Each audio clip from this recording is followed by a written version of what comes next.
Hi, this is Tom Jones. 45 years ago, Apollo 11 landed on the moon. Neil and Buzz walked on the surface while Mike Collins orbited the moon.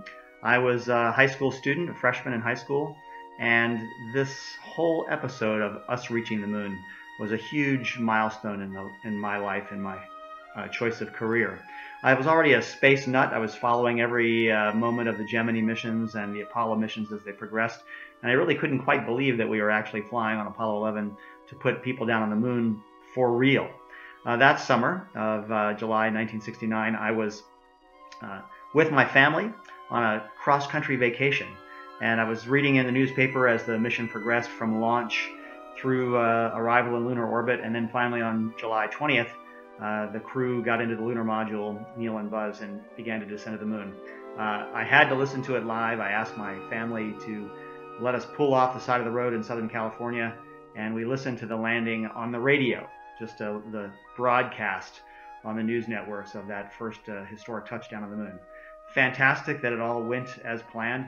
That night I pleaded with my parents to let me go to a hotel with the family. We were camping across the country. We went to a hotel, and I was able to watch the moonwalks on television that night. The moonwalk in California went late into the evening, and I watched those ghostly figures of Neil and Buzz walking on the moon, listened to Mike Collins commenting on his crewmates' adventures from orbit. Fantastic adventure, lived almost vicariously by watching television. So that summer crystallized in me a desire to join the astronaut corps somehow. I'd have to become a test pilot like Neil and Buzz and Mike. Somehow I would get my science degree. I finally wound up going to the Air Force Academy and pursuing that dream of joining the astronaut corps.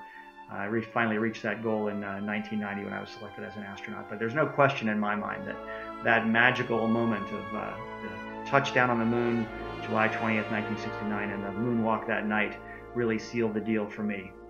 I hope that we have some fantastic, historic milestones ahead of us as we explore the rest of the solar system and deep space.